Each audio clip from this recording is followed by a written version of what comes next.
তোমার পালা।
সেটা আমার যুদ্ধকলা শেখার প্রথম চরণ ছিল, কিন্তু তারপরে ঋষি অগস্ত্য আমাকে দিয়ে আরো কঠিন অনুশীলন করান।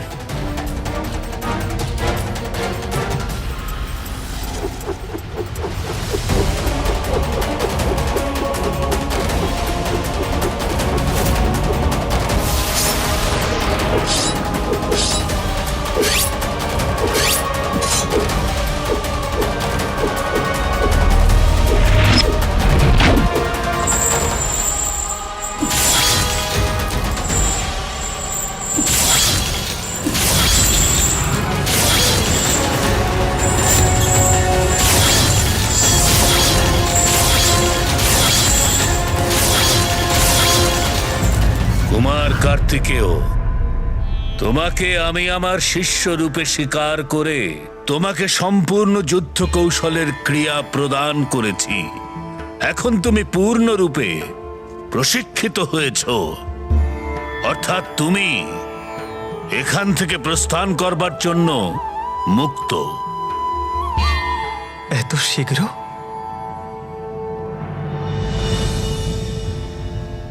ধন্যবাদ গুরুদেব। কল্যাণ হোক।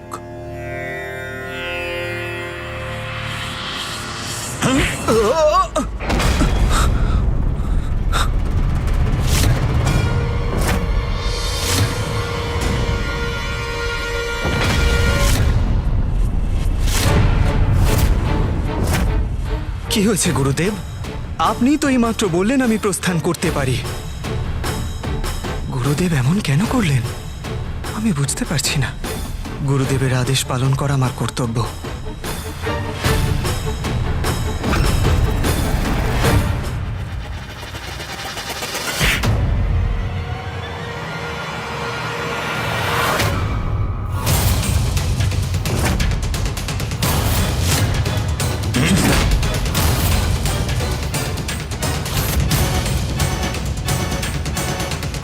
কিন্তু গুরুদেব, আপনি তো আমাকে প্রস্থানের অনুমতি দিলেন।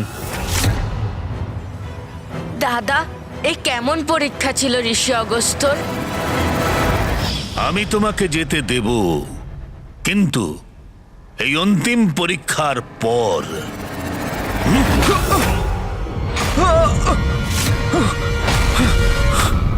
গুরুদেব আমার পরীক্ষা নিচ্ছেন, এতেও আমি অবশ্যই সফল হব।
এসো শিষ্য, এবার নিজেকে প্রমাণিত করো।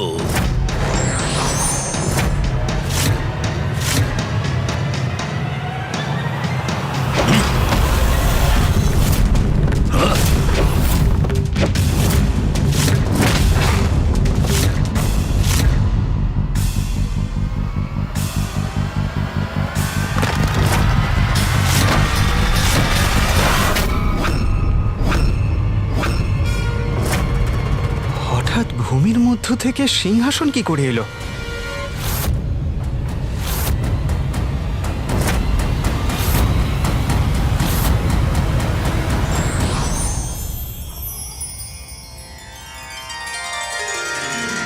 প্রণাম ঋষিবর। প্রণাম ভূদেবী।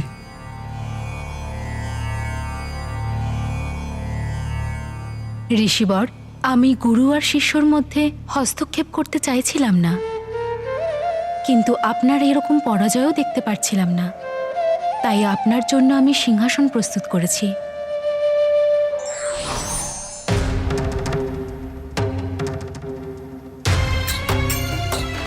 ঋষি অগস্ত্য এত সম্মানীয় যে ভূদেবী তার পদস্থলন হতে দিলেন না, ওনাকে সিংহাসনে বসালেন। দাদা, ঋষিবর অগস্ত্যর মাহাত্ম্য তো অদ্ভুত, যাকে সকলেই সম্মান করেন। বলো না দাদা, তারপর কি হলো? কুমার কার্তিকেয়, তোমাকে শিক্ষা দেবার মতো আর আমার কাছে কিছুই নেই। এখন তুমি একজন সম্পূর্ণ যোদ্ধায় পরিণত হয়েছ। ধন্যবাদ ঋষিবর, আপনার অসীম কৃপা। আপনার সান্নিধ্যে এসে আমি ধন্য হয়েছি। তুমি আমার শ্রেষ্ঠ শিষ্য কুমার কার্তিকেয়। তুমি সর্বদাই আমার সম্মানের কারণ হয়ে থাকবে। কল্যাণ হোক। ঋষি অগস্ত্যের কৃপায় আমি এত মহান যোদ্ধা হয়েছি গণেশ। ওনার মহানুভবতার বর্ণনা শব্দ দ্বারা করা সম্ভব নয়। হ্যাঁ দাদা, ঠিকই বলেছ তুমি। প্রণাম গুরুদেব। দাদার ব্যাখ্যা অনুসারে সত্যি অসাধারণ ঋষি অগস্ত্য। আমি তো মহাদেবের ক্রোধাগ্নির বিষয়ে নিজের আশঙ্কার কথা আলোচনা করার অপেক্ষা করছি, কিন্তু সবাই ঋষি অগস্ত্যের কথায় এতটাই মগ্ন হয়ে আছে, আমার আশঙ্কার কথা কিভাবে উত্থাপন করব?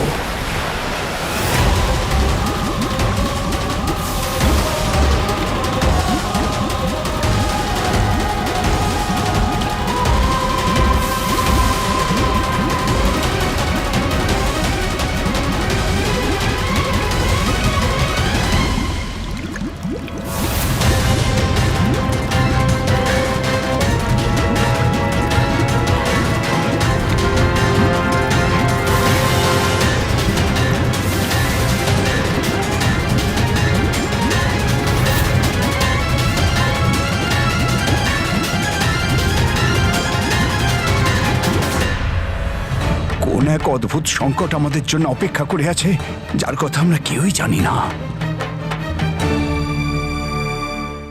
কিন্তু পিতা, যদি ঋষি অগস্ত্য নদীকে নিজের কমণ্ডলে আবদ্ধ রাখেন, তাহলে নদী মুক্ত করার কি আর কোনো উপায় নেই?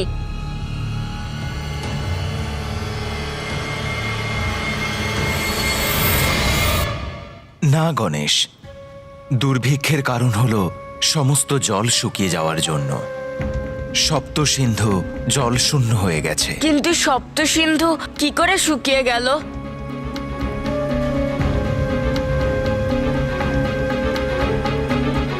ঋষি অগস্ত্য সপ্ত সিন্ধুর জল পান করে নিয়েছে।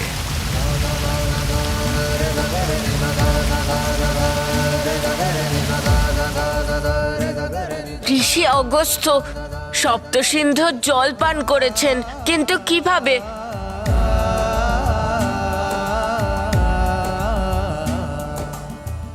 হ্যাঁ শ্রী গণেশ, আসলে হয়েছে এরকম যে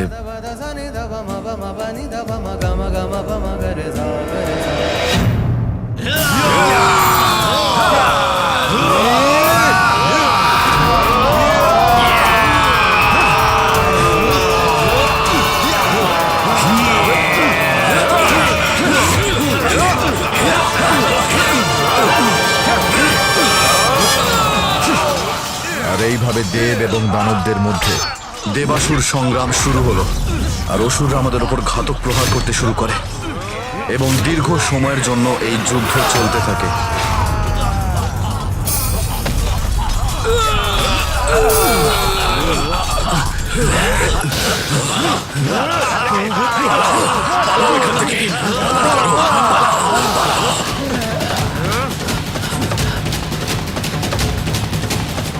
ওর পেছনে যাও, বিনাশ করে দাও এই অসুরদের।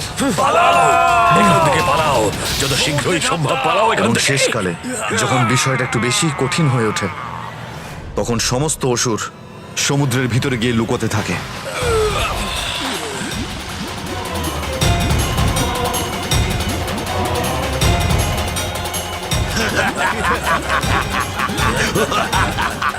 দেবতাগণ, এবার আপনারা কিচ্ছু করতে পারবেন না আমাদের।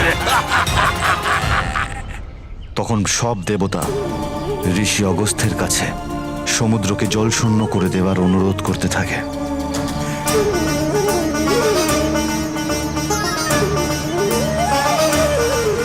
ঠিক আছে, আমার সান্ধ্য বন্দনার সময় হয়ে গেছে, আমাকে উপাসনা করতে দিন। উনি আমাদের প্রার্থনা স্বীকার করলেন এবং ওম কেশবায় স্বাহা। ঋষি অগস্ত্য সমগ্র সমুদ্রের জল পান করে নিলেন।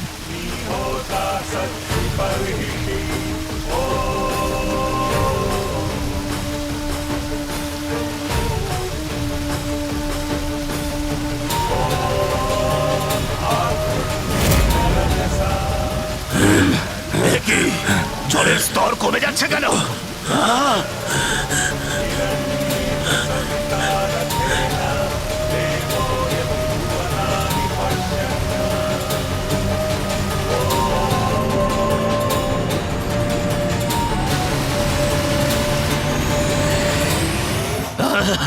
এসব হচ্ছেটা কি? জলের স্তর এরকম কমে যাচ্ছে কেন?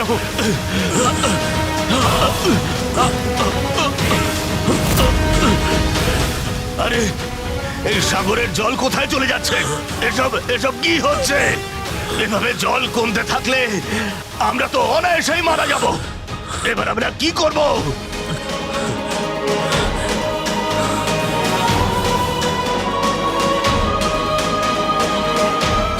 আক্রমণ!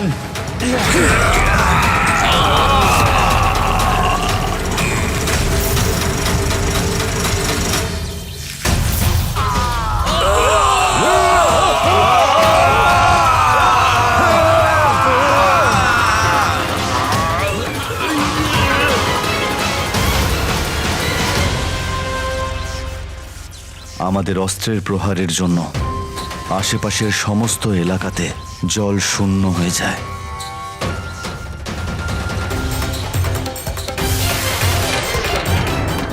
এই অনর্থকারী ঘটনার ভীষণ পরিণাম হবে। আমরা তো কল্পনা করতে পারিনি যে এই শেষটা এতটা ভয়াবহ হবে। কিন্তু ইন্দ্রদেব, ঋষি অগস্ত্য সমুদ্রে জল পান করেছিলেন, তাহলে সমুদ্রে জল ফিরে এলো কি করে? অসুরদের বিনাশের পর আমরা ঋষি অগস্ত্যের কাছে প্রার্থনা করি যাতে পুনরায় উনি সমুদ্রে জল ভরে দেন, কিন্তু সেই জল অনেক আগেই হজম হয়ে গেছিল।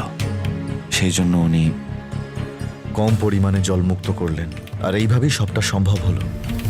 কিন্তু আমাদের প্রহার করা ওই সময় অস্ত্রের উত্তাপে দক্ষিণের জমি পুনরায় শুকিয়ে গেছিল, দুর্ভিক্ষ হয়ে গেছিল।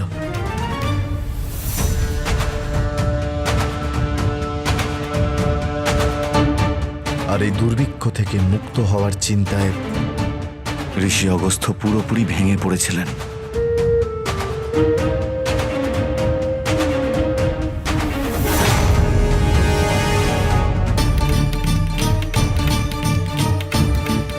আর তারপরে এই সমস্যার সমাধান খোঁজার জন্য উনি এই সিদ্ধান্ত নেন।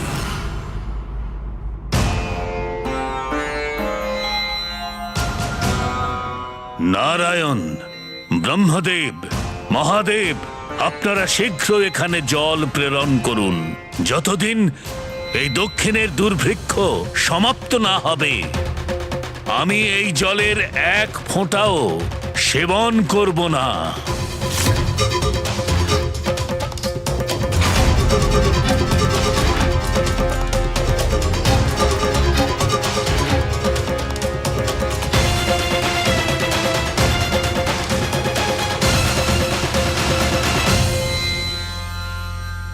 পিতা, ঋষি অগস্ত্য কি তপস্যার দ্বারা এর সমাধান বের করতে পেরেছিলেন? ওনার তপস্যার দ্বারা কি নদীরূপী জলধারা উৎপন্ন হলো? পুত্র, ঋষি অগস্ত্যের তপস্যা করতে করতে অনেক বছর কেটে যাওয়ার পর একদিন সকালে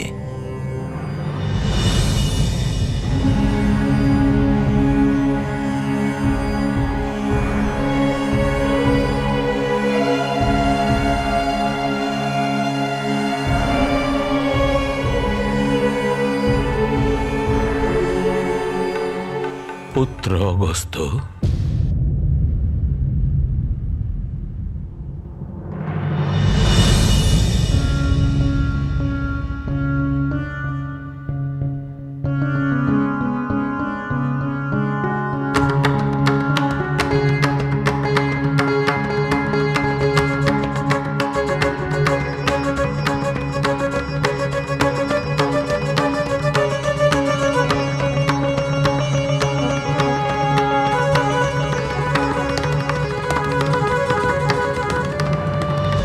আপনাদের সমস্ত দিব্য আত্মাকে আমার প্রণাম। কিন্তু আমি আপনাদের চিনতে পারছি না।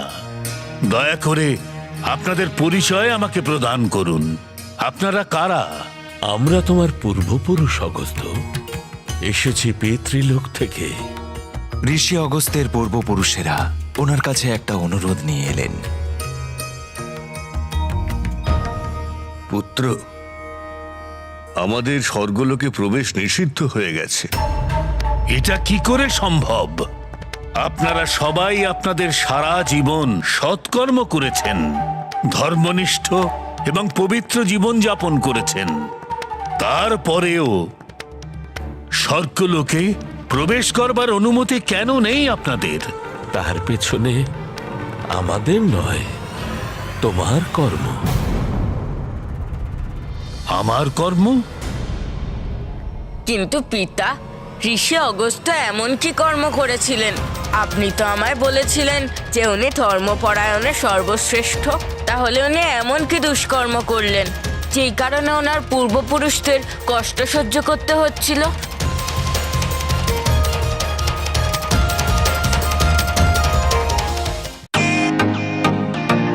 ওয়েলকাম টু বিটেন world. How may I assist you? নতুন ফ্ল্যাটের জন্য একটা স্ট্যান্ড ফ্যান আর কুলার নেব। এই পচা গরম থেকে একটু স্বস্তি চাই। বাজার চলতে সব ব্র্যান্ড আর ভরসাযোগ্য নয়। তার জন্য তো আমাদের ফ্যান আছে, all purpose bullet table fan, ceiling fan. আমাদের সিলিং ফ্যান কিন্তু 30 মাসের ওয়ারেন্টি সহ পাওয়া যায়। আছে ফারাটা 2 বছরের ওয়ারেন্টি, 17 থেকে 20 মিটার এয়ার ফ্লো। মধ্যবিত্তের সাধ্যের মধ্যে একমাত্র ভরসাযোগ্য ব্র্যান্ড বিটেন। আমাদের কুলারের কিন্তু অনেক range, 45 litres, 50 litres, 70 litres, 90 litres, 110 litres. Honeycomb সহযোগে বিটেনের সব কুলারের ওয়ারেন্টি 1 বছর। চেনা হাওয়ায় অচেনা অনুভূতির জন্য একমাত্র আদর্শ বিটেন। গরমে স্বস্তি পেতে বিটেনের ফ্যান হোক বা কুলার, আজই আনুন বাড়িতে। Beaten, digitally yours.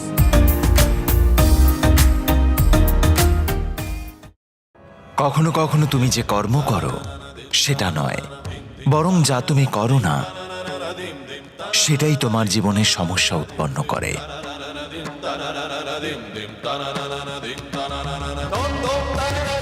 এমন কোন কর্ম হতে পারে যে তা না করার এত বড় শাস্তি?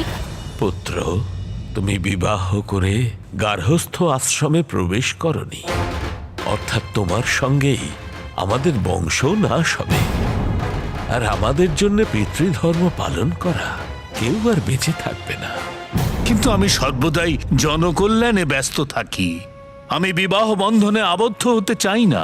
পুত্র, যে পিতামাতা তোমাকে প্রতিপালন করেছেন, জীবন দান করেছেন, তাদের দিন তো পরিশোধ করতেই হবে। পিতৃঋণ থেকে তো মুক্ত হওয়া তোমার কর্তব্য, পুত্র। পিতৃঋণ, মাতা পিতার ঋণ, জীবন দান করবার ঋণ সন্তান কি করে শোধ করবে? বিধিবিধান মেনে বিবাহ করে সন্তান জন্মদান করলে আর তাকে প্রতিপালন করলেই সেটা সম্ভব। কিন্তু যদি কোনো পুত্র তা না করে, তবে তার পূর্বপুরুষরা স্বর্গে প্রবেশ না করার মতন শাস্তি পাবে। অগস্ত্য, তোমায় বিবাহ করতেই হবে। তাতেই তোমার পূর্বপুরুষদের সদ্গতি অর্থাৎ স্বর্গপ্রাপ্তি হবে। সেটি না হলে কোনো যজ্ঞ, কোনো ব্রত ততক্ষণ পূর্ণ হবে না, যতক্ষণ না যজ্ঞকর্তার সহধর্মিণী তাতে অংশ না নেয়। সেই কারণে বিবাহ করলেই তুমি তোমার তপস্যা সার্থক করতে পারবে।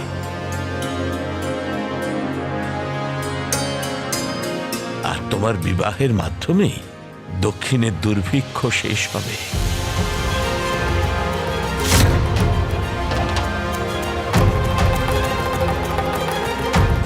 আমার পিতৃপুরুষরা এ আপনারা কি বলছেন? আমার বিবাহের দ্বারা দক্ষিণের এই দুর্ভিক্ষ কি করে দূর হবে? সেটাও তুমি জানবে, কিন্তু সর্বপ্রথম তোমাকে রাজা কুবেরের কাছে গিয়ে বিবাহ হেতু তাঁর পুত্রী লোপামুদ্রার জন্য বিবাহ প্রস্তাব দিতে হবে। অর্থাৎ আমাকে বিবাহ করতেই হবে। তার পূর্বপুরুষদের আদেশ অনুসারে ঋষি অগস্ত্য বিবাহ করতে স্বীকার করলেন। তারপর বিদর্ভের রাজা কুবেরের কাছে তার কন্যাকে বিবাহ করার প্রস্তাব নিয়ে গেলেন। কিন্তু এটা ঋষিবরের জন্য এত সহজ ছিল না, কারণ অতীব সুন্দরী দেবী লোপামুদ্রা তার ধর্ম আচরণের জন্য পরিচিত ছিলেন, আর তার পিতা তাকে অত্যন্ত স্নেহ করতেন।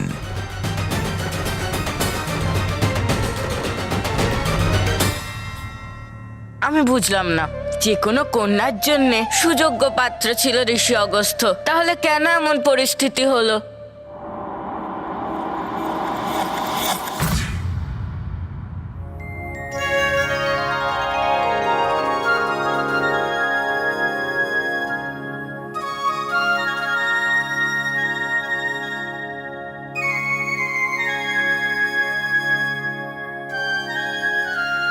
নাথ, ভোজন আরম্ভ করুন, না হলে শীতল হয়ে তার স্বাদ হারিয়ে যাবে। মহারানী, আপনি খুব ভালো করেই জানেন, যখন আমার প্রিয় কন্যা নিজের হাতে আমাকে ভোজন করান, আমি তখনই ভোজন করি। কোথায় আছে আমার কন্যা লোপামুদ্রা? আমি এখানে, পিতাশ্রী।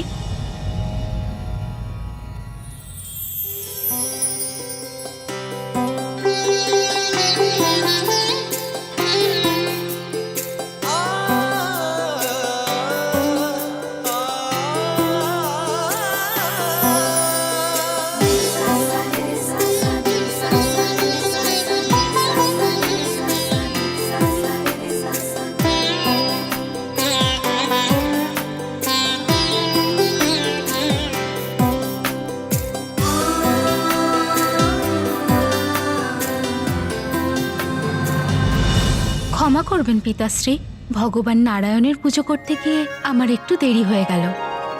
এই নিন, প্রসাদ নিন। এসো, বসো কন্যা। কন্যা লোপামুদ্রা, তুমি আমার জীবনে আশীর্বাদ হয়ে এসেছো। যবে থেকে তুমি জন্ম নিলে আমাদের রাজ্যে ধন ধান্য এবং সম্প্রীতির বৃষ্টি হয়ে চলেছে। কারো কোনো কষ্ট নেই। প্রকৃতিরও আমাদের উপর কৃপা আছে, যে কারণে বর্ষা ঠিক সময়েতেই হয়। কন্যা, তুমি আমার হৃদয়ের আনন্দের কারণ। আমি তোমায় এখান থেকে কোথাও যেতে দেব না। কিন্তু নাথ, আপনি তো ওই তথ্যের ব্যাপারে অবগত যে এটি কখনোই সম্ভব নয়। পুত্রের চিরকাল পিতৃগৃহে থাকে না। একদিন না একদিন তার বিবাহ সম্পন্ন হবে, আর তারপর এখান থেকেও চলে যাবে।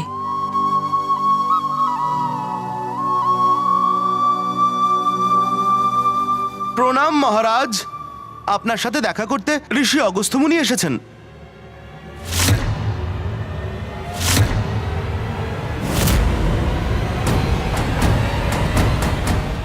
ঋষি অগস্ত্য, তিনি আমার কাছে কি চান?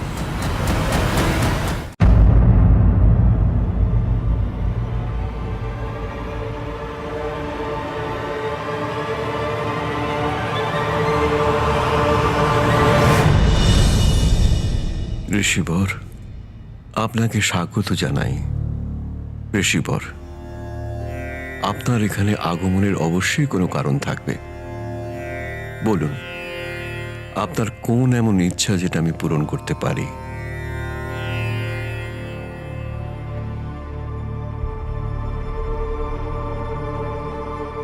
মহারাজ কুবের,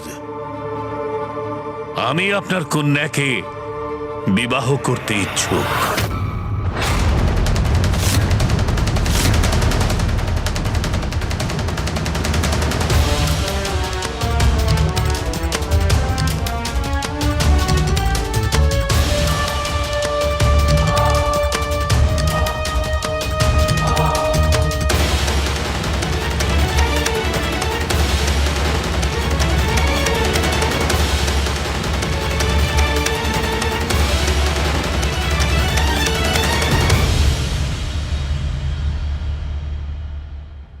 কি চিন্তা করছেন রাজন? আমি আপনার উত্তর শুনবার জন্য অপেক্ষা করছি। বলুন, আমার প্রস্তাব আপনি স্বীকার করছেন?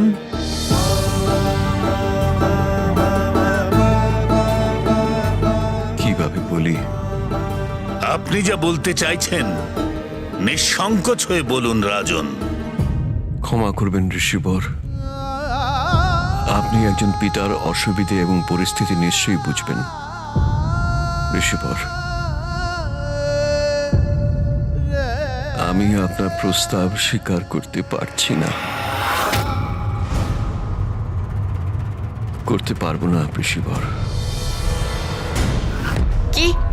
মহারাজ কুবের ঋষি অগস্ত্যকে অস্বীকার করলেন?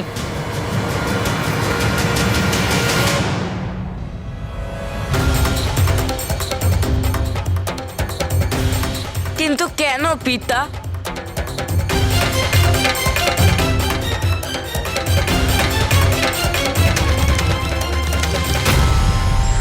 ঈশ্বর এবং সিদ্ধ পুরুষদের প্রত্যেক কর্মের পেছনে নিশ্চয়ই কোনো না কোনো উদ্দেশ্য থাকে, কেবল প্রয়োজন আমাদের তা বোঝার।